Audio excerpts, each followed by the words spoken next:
Ô Dieu, le Dieu de mes pères, le Dieu de mes pères, je t'appelle. je t'appelle. Seigneur, Seigneur, s'il y a des anges s'il y a des anges qui ont combattu qui ont combattu du côté de Moïse, du côté de Moïse, du côté de Josué, du côté de Josué, du côté de Jésus, du côté de Jésus, qu'ils soient ici aujourd'hui. qu'ils soient ici aujourd'hui. S'il y a des anges S'il y a des anges qui étaient à la chambre haute qui étaient à la chambre haute et qui ont vu la Pentecôte, et qui ont vu la Pentecôte, qu'ils soient à nos côtés qu'ils soient à notre côté, pour que la prière pour que la prière soit encore glorifiée soit encore glorifiée. au nom de Jésus. Au nom de Jésus. Amen. Amen. S'asseoir. Bien-aimé, je poursuis mon message qui a commencé. L'esprit qui est descendu. Dis à ton voisin l'esprit qui est descendu. Gloire à Dieu. Et nous allons prendre notre texte. 1 Samuel 10, de verset 6 à 7. 1 Samuel, le chapitre 10, le verset 6 au verset 7. Et le thème de mon message encore, c'est l'esprit qui est descendu. 1 Samuel chapitre 10, à partir du verset 6 au verset 7. Oui. 1 Samuel 10, versets 6 à 7. Je proclame la parole. L'Esprit de l'Éternel te saisira. L'Esprit de l'Éternel te saisira. Tu prophétiseras avec eux Tu prophétiseras avec eux. et tu seras changé en un autre homme. La Bible dit que tu prophétiseras, tu seras changé en un autre homme. Lorsque ces signes auront eu La- pour toi Uh-huh, leur accomplissement, uh-huh. fais ce que tu trouveras à faire. La Bible dit quoi? Quand ça va arriver, fais ce que... Tu trouveras à faire, Oui. car Dieu est avec toi.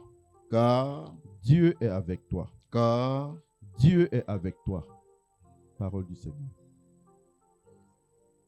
Bien-aimé dans le Seigneur, voici encore un message sur l'esprit qui est descendu. Vous savez, sur l'esprit qui est descendu, je peux prêcher là-dessus pendant plusieurs années sans même m'arrêter. Parce que c'est un message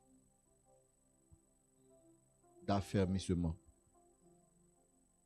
C'est un message pour des personnes qui sont en voie d'affermissement ou encore des personnes qui sont dans l'affermissement ou des personnes qui veulent une restauration.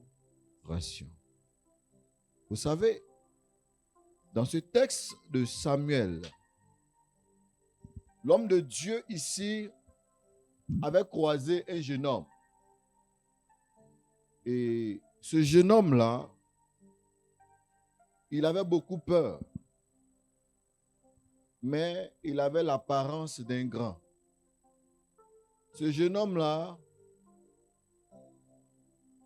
avait un langage faible. Il se promenait dans la ville pour chercher ce qui était perdu de la maison de son père.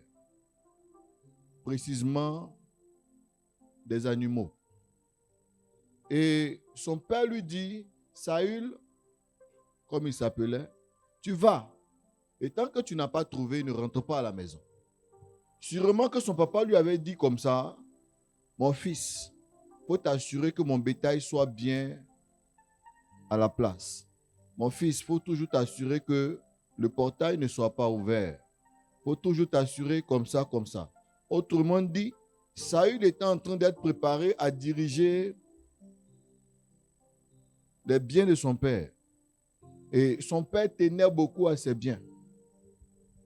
Et comme on le dit par maladresse, il y a des bêtes qui sont sorties de la concession familiale. Et tellement Saül avait été averti, il savait déjà ce qu'il attendait. Et son père, comme ça, lui a ordonné, de sortir et aller chercher. Donc, comme Saül savait que quand les bêtes fuyaient, ils allaient loin, qu'est-ce qu'il a fait? Il a pris un serviteur de son père, il a pris de la nourriture et de l'eau. Et ils sont partis à la recherche des bêtes. Pendant plusieurs jours, Saül cherche et il ne trouve pas. Mais en même temps, il est dehors, il voit que les ressources, la nourriture qu'il avait prévue est en train de finir. Pourquoi? Parce que les bêtes n'ont pas été retrouvées. Et si les bêtes ne sont pas retrouvées, il lui restait juste quelque chose. Un jour de plus, on ne retrouvait pas les bêtes. Saül allait commencer à manquer de nourriture. Et pour ne pas manquer de nourriture, il a commencé, entre parenthèses, il a commencé, je dirais, à avoir peur. Ses forces ont commencé à l'abandonner. Parce qu'il se disait, j'allais aller rapidement pour revenir. Il n'avait pas l'habitude de durer comme ça dehors. Et c'est là, la vie de Saül va basculer. Soit, il continuait dans la rue et il mourait de faim. Soit, il trouvait une solution. Parce que les bêtes ont été loin, ont été envoyées très loin. Qui les avait, on ne sait pas. Et Saül a commencé à réfléchir. Il a trouvé qu'il voulait aller voir un homme de Dieu. Il voulait aller voir le prêtre Élie. Amen bien. Il voulait aller voir le prêtre Élie qui avait fait Samuel. Mais l'esprit était déjà donné. Je veux essayer de faire revenir l'esprit du prêtre Élie. L'esprit était déjà donné à quelqu'un d'autre. Et Samuel qui était là était appelé le voyant. Et ce qui est en train de se passer dans ce temps-là, c'est que Samuel avait l'habitude de donner des révélations avec exactitude. De donner, je peux dire, de faire la géolocalisation de certains nombres de choses. Entrer même dans l'histoire pour provoquer d'autres événements. Et quand Samuel devait recevoir Saül, le Seigneur lui avait déjà dit que quelqu'un allait venir. Quelqu'un me comprend? Quelqu'un allait quoi? Venir. Mais cette personne va venir de façon spéciale. Donc l'homme de Dieu s'est préparé déjà à recevoir ces personnes. Et le jeune homme, lui, ne savait pas que l'Esprit de l'Éternel avait déjà informé de son arrivée et de ce qu'il va devenir. Le papa aussi de Saül était arrêté à la maison avec toute sa colère, attendant Saül à pied ferme. Sûrement qu'il y avait des bandits qui guettaient le bétail de son père. Vous voyez un peu l'image? Ton papa t'attend avec toute sa colère. Il est prêt même à te régner à cause du bétail. Parce qu'il va dire tu n'es pas vigilant. Et en même temps, par la suite, l'enfant s'en va. Au lieu d'aller au bout d'un certain temps, puisqu'il n'arrivait plus à trouver quoi que ce soit, il a utilisé un raccourci. Si physiquement je ne peux pas retrouver mon bétail, alors je vais consulter un prophète. Mais il dit quoi? Il n'a plus rien pour donner au prophète. Et c'est son serviteur. C'est son serviteur qui dit, moi j'ai quelque chose ici. On pourra donner ça à l'homme de Dieu pour qu'il puisse nous faire une consultation prophétique. Et arrivé à ce lieu-là, quand l'homme de Dieu l'a vu, la joie qu'il a éprouvée, c'est que l'information que l'Esprit de Dieu lui a donnée était sur le point de quoi? De s'accomplir. Quelqu'un comprend? Amen. Parce que Samuel était établi et régnait sur Israël. Et qu'est-ce qui va se passer par la suite? L'homme de Dieu lui dit, ce pourquoi tu es venu ici, voilà. Mais, sache que, du fait que tu sois ici, l'animal, les bêtes de ton père ont déjà été quoi? Retrouvées. Et quand ils ont dit que les bêtes de ton père étaient déjà retrouvées, ça ne veut pas dire que lui, il allait partir encore chercher. Hein. Ça veut dire que les bêtes se sont retournées où ça? Je ne sais pas si vous me comprenez. Les bêtes de son père, ce pourquoi il est sorti, se sont retournées à la maison. Maintenant, l'homme de Dieu dit, la nouvelle route que toi tu vas emprunter, tu ne vas pas retourner à la maison. Mais tu vas prendre tel chemin. Et sur ce chemin, tu vas croiser des prophètes qui viennent d'un endroit où ils ont prié. Ils viennent du haut lieu, où ils sont dans un état de transe. Ils sont en train de prier même en marchant. Et quand tu vas croiser ces prophètes, l'esprit qui est sur eux va tomber sur toi.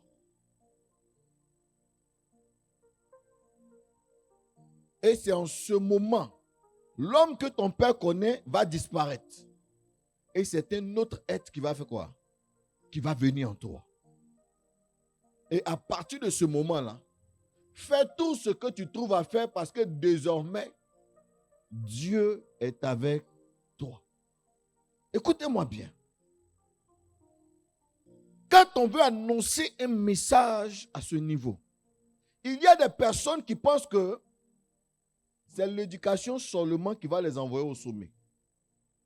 C'est les diplômes seulement qui vont les envoyer au sommet. C'est leurs relations seulement qui vont les envoyer au sommet. Mais quand tout ça te lâche, tu vas arriver où?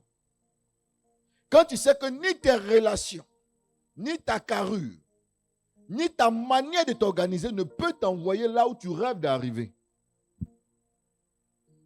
Ne peut t'envoyer là où tu rêves d'arriver, automatiquement, il y a une autre méthode qui vient dans ton histoire. Et Saül a compris ça rapidement. Et c'est son serviteur qui l'a aidé à devenir ce qu'il devait devenir. Le serviteur n'a pas été oint, mais c'est celui qui avait été prédestiné qui a été oint. Souvent, il y a des erreurs qu'on commet. Et on se dit que Dieu ne va jamais nous pardonner. Ou encore, nos parents n'ont pas réussi à nous cadrer. Bien aimé, c'est l'esprit que ton père a reçu qui te donne.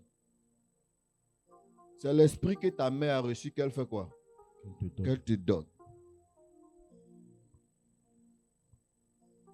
Mais si cet esprit a des limites, si cet esprit a des défauts, si cet esprit qui a été déposé sur toi commet des erreurs, toi aussi tu vas commencer à faire quoi? Tu vas commettre des erreurs. Si cet esprit-là est un esprit qui est malade, toi aussi tu vas faire quoi? Tu vas tomber malade. Si c'est un esprit qui est criblé de dettes, tu vas commencer à vivre dans quoi? Dans les dettes. Si c'est un esprit de colère, tu vas commencer à vivre dans quoi? Dans la colère. Ça veut dire, si tes parents n'ont pas traité leur organisme dans le monde spirituel, et qu'on les a lavés dans de l'eau, où il y a un génie qui procède par la colère, qui procède par la violence, qui procède par des autres formes de pratiques, toi, tu vas venir sans avoir rien pratiqué, tu as l'esprit de quelqu'un comme ça.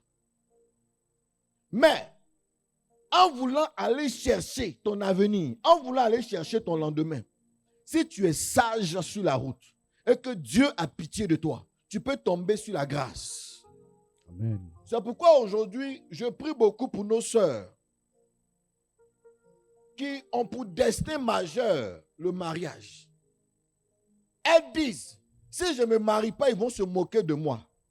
Laissez-moi vous annoncer qu'avoir le mariage, c'est ajouter un esprit en plus sur ta vie.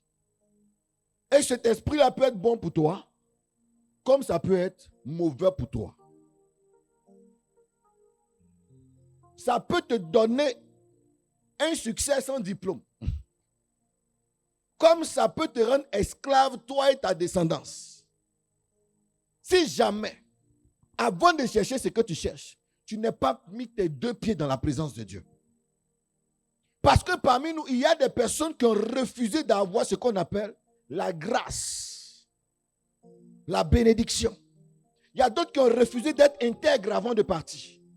Et sur la route, ce qu'ils n'ont pas prévu, c'est ce qui s'est passé. Permettez souvent que Dieu vous touche avant d'obtenir ce que vous cherchez. Permettez que Dieu transforme quelque chose en vous avant que vous réussissez. Amen. Si entre ton projet, si entre la maison de ton père et ce que tu dois devenir, Dieu est passé au milieu, tu as réussi. Parce que tout ce que tu vas avoir, il y a une consécration au milieu. Il y a des gens qui ont dit, je rêve de devenir pilote. Bien aimé, ils sont chauffeurs de taxi, ce que je ne condamne pas. Il y a des gens qui rêvaient de se marier aux enfants de ministres ou aux ministres ou aux chefs d'État. Mais quand tu vois comment elles se sont mariées, elles sont à leur 7e enfant avec le 7e père. Je ne les en veux pas. Mais quel esprit les a animés à la base? L'esprit qui est descendu là, soit il va t'aider, soit il va te détruire. C'est pourquoi aujourd'hui, là, la plupart des gens qui sont en train de prier, la question est la suivante. Vous priez parce que c'est un effet de mode, ou vous priez parce que vous savez que vous devez concevoir pour Dieu. Vous savez que vous devez vous unir dans le Seigneur. Vous savez que vous devez vous réaliser dans le Seigneur. Une femme qui ne cherche pas l'onction, elle va perdre beaucoup. Un homme qui ne cherche pas l'onction va faire perdre beaucoup. Parce que souvent, il y a des opportunités qu'on a perdues aujourd'hui, mais on ne considère pas. Et c'est 10 ans après qu'on commence à se rendre compte que si on avait saisi cette opportunité, on n'allait jamais oublier. Vous savez, une année, j'étais en voiture avec un de mes fils. Et puis, on est arrivé à Angré, terminus 81. C'est ça, non? 81. Et quand on est arrivé, on était sur la voie, on partait vers le café 5. Et il disait, papa, j'ai fait une grave erreur. Jusqu'à aujourd'hui, je regrette. Il dit, quand j'étais très jeune, dans mes débuts où j'ai attrapé l'argent, il y avait terrain ici, 350 000. Et puis il dit, tu vois les maisons qui sont alignées là. Il y avait 1000 mètres. On m'a dit de donner 350 000. Mais comme mon esprit n'était pas projeté, je n'ai pas vu ce que ça allait devenir. Papa, 1000 mètres carrés dans Angré aujourd'hui. Ce que j'ai laissé hier, regarde ce que c'est devenu. Même 100 mètres même, c'est quelque chose dedans. Il dit, chaque fois que je passe ici, mon cœur me serre. Je dis, mais mon fils, tu as réussi quand même. Tu as une belle et grande maison. Il dit, papa, ça là, c'est ma femme qui m'a aidé à réaliser ce que tu connais. C'est ma femme, c'est nous deux ensemble. Quand on est sorti de l'INP, nous deux, notre argent, on a gagné là. C'est ça, on a bâti ça ensemble. Même papa, quand moi, j'ai eu l'opportunité de pouvoir prendre ce terrain, j'ai négligé ce quartier.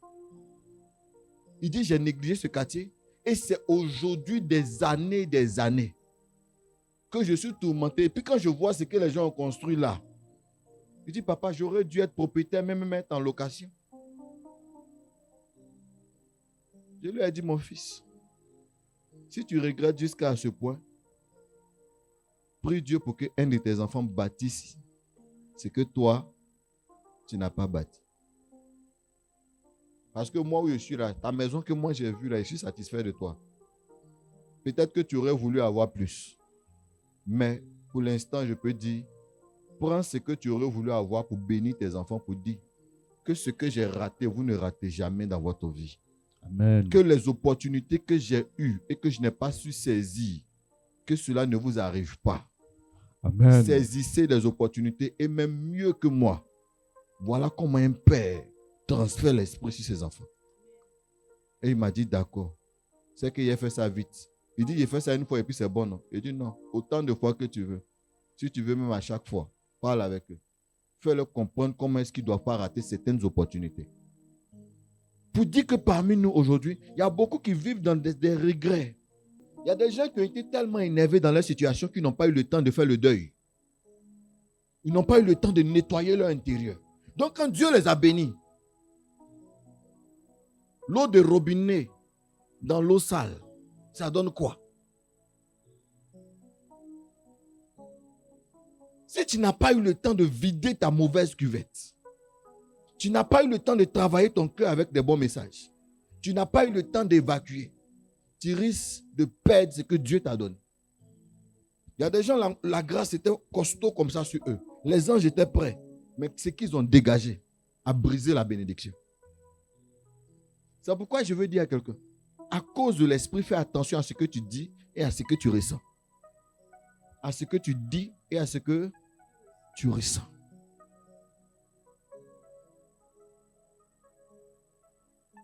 Et si tu réussis à maîtriser le peu que tu as sans l'onction, avec l'onction, tu vas faire vite.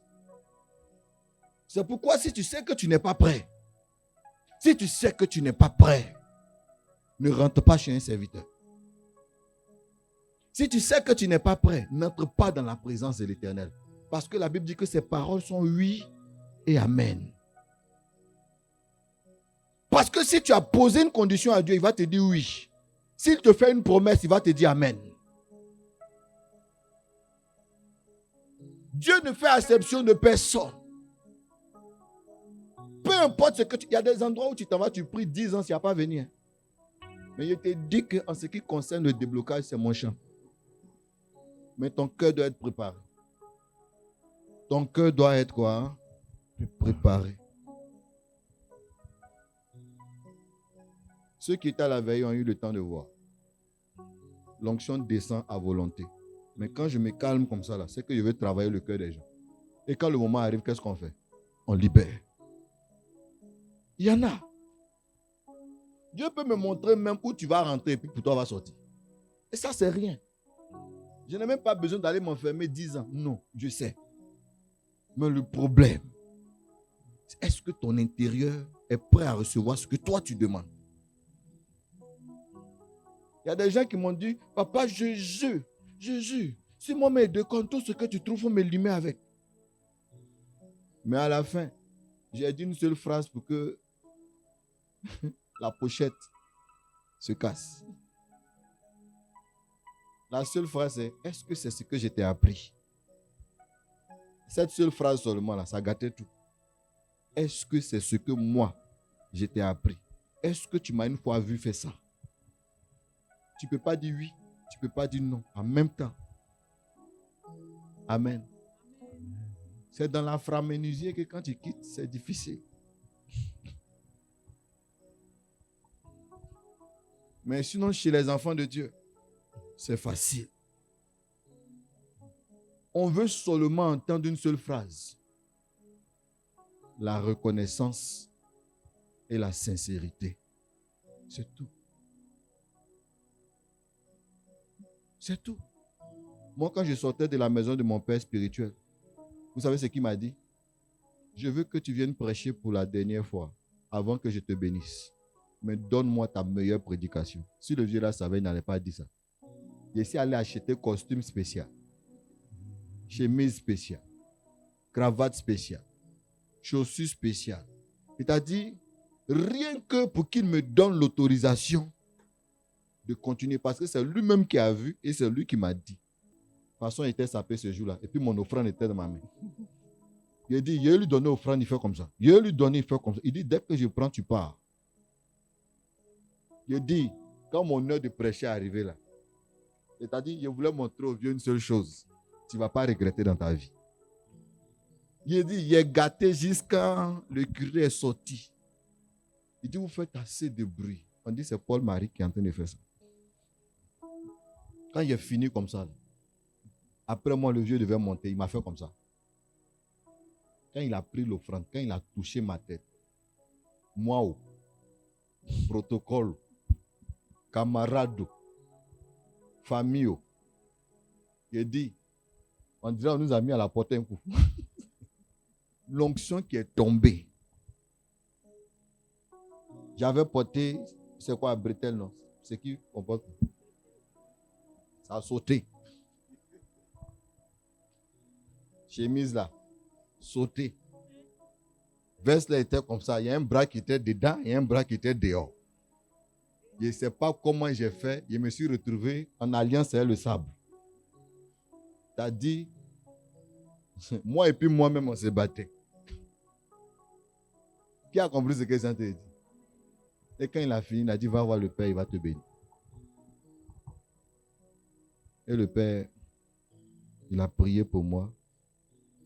Et quand il a fini de prier, et le même prêtre qui a prié pour moi, il est membre de cette famille qui nous a donné cette maison. C'est un membre de la famille. Et il a prié pour moi. Quand il a fini de prier, et puis il dit, va en paix. Tu ne vas pas connaître ce que d'autres ont connu. Va en paix. Il ne peut pas partir. Il cherche autre habit. On m'a humilié. Sous l'onction. Mais je vous assure, jusqu'à aujourd'hui, Dieu est resté bon avec moi. Amen. Et moi aussi, je suis resté bon avec mon Père. Amen. Je n'ai pas besoin de tout vous raconter. Vous savez, je ne cache rien. Il a un accès illimité chez moi. Moi aussi, j'ai un accès illimité. Donc, je vais vous dire une vérité. L'esprit ne peut pas descendre sur toi et tu seras voyou. L'esprit ne peut pas descendre sur toi et puis tu seras encore méchant. L'esprit ne peut pas descendre sur toi et tu n'auras pas la foi. L'esprit ne peut pas descendre sur toi et puis tout ce que tu vas faire, ça va se gâter. Je ne me rappelle plus la dernière fois où j'ai tant souffert. Je ne me rappelle plus. Mais je sais une seule chose, je porte le fardeau de l'évangile sur ma tête. Si je suis assis et que je m'inquiète, c'est parce que je veux voir quelqu'un sortir d'un problème. Je préfère charger le poids de quelqu'un pour que Dieu s'en soucie. C'est comme si ma vie est devenue un hôtel pour aider quelqu'un. Et si je m'assois et que mes larmes coulent, ce n'est pas pour moi personnellement, parce que je sais ce que je vaux devant Dieu. Jésus a dit cette prière. Il dit, Père, je sais que tu m'exauces, mais je te le demande à cause des gens qui sont autour de moi. Il dit, je te le demande à cause de qui? Des gens qui sont autour de moi. Glorifie ton Fils. Ce n'est pas pour moi-même, mais c'est pour eux. Parce que ceux qui sont avec moi là, ils croient que parce que tu réalises. La Bible dit que c'est en ce moment que Lazare est sorti. Donc, il y a des bénédictions où Dieu doit montrer son amour publiquement. Il y a des bénédictions que Dieu doit montrer sa victoire avec toi. Votre intimité que vous avez, les gens veulent découvrir ça. C'est pourquoi je m'adresse à quelqu'un qui espère rentrer dans une bénédiction qu'il a demandée. Peu importe le milieu dans lequel tu évolues, peu importe le désir profond de ton cœur, peu importe là où tu es en train de t'avancer, peu importe les projets que tu as entre les mains, il faut être sûr d'une chose. Quand quelqu'un s'approche de toi, tu fais sa joie. Même si tu n'as pas l'argent à donner à la personne, mais il y a une manière de prendre la personne. La personne est fière de toi. Dans le fond, elle est fière de ton Dieu. C'est comme tu salues un féticheur et puis dis mon enfant. Ça veut dire que tu es enfant de féticheur. Oui. Un féticheur qui te considère comme son bon petit, ça veut dire que tu es bon fétiche de fétiche. Mais je vais dire ce soir, que ta semaine soit belle. Amen. Que tes prières soient des prières qui grimpent, jusqu'à la destination. Amen. Que vos sujets de prière soient des sujets qui soient féconds. Amen. À tel enseigne que Dieu réalise le projet intérieur de votre vie. Et aujourd'hui, là où nous sommes, aujourd'hui c'est la fête des mères. Que la main de l'Éternel soit votre nouvelle dimension. Amen. Je le dis pour tous ceux qui ont des mères vivantes ou pas vivantes. Amen. Je le dis pour tous ceux qui ont une femme. Je le dis pour toutes celles qui sont mères et qui ont une mère. Je le dis pour tout le monde. Que ces bénédictions rejoignent tout le volet féminin qui est autour de vous. Amen. Afin que le ciel parle en votre faveur. Il y a une parole qui dit que Dieu a le langage d'un père, mais il a le cœur d'une mère. Répète avec moi. Dieu a le langage d'un père. Dieu a le langage d'un père. Mais il a le cœur d'une mère. Il a le cœur d'une mère. Et que ce cœur-là agisse sur vous. Amen. Souvent, ce n'est pas de la faute de certaines personnes qu'on ne les voit pas réussir comme ces personnes-là ressemblent. Il y a des gens, quand ils te voient dans la rue, là, ils imaginent le nombre de millions que tu brasses. Ils imaginent tout. C'est-à-dire, ils deviennent tes prophètes. Mais toi-même, quand tu te regardes, tu sais que ce qu'ils voient, ce n'est pas ce que je suis. Tu sais pourquoi? Sûrement qu'il y a des barrières. Sûrement qu'il y a des projets contraires sur ton histoire. Si l'homme ordinaire peut voir ce que tu vaux, et Dieu, qu'est-ce qu'il va voir? C'est pourquoi je demande à tout le monde, n'arrêtez pas de bâtir votre destinée prophétique dans l'offrande. Amen. N'arrêtez pas de bâtir votre destinée prophétique dans l'offrande. Vous savez, quand Satan veut combattre ton exaucement, il commence à t'interdire de semer. C'est pourquoi il a dit dans le livre de Job, on donne ce qu'on a pour rester en vie. Si ton offrande est combattue, c'est que ton adoration dans le Seigneur aussi est quoi? Est combattue. Et ta vie de prière est quoi?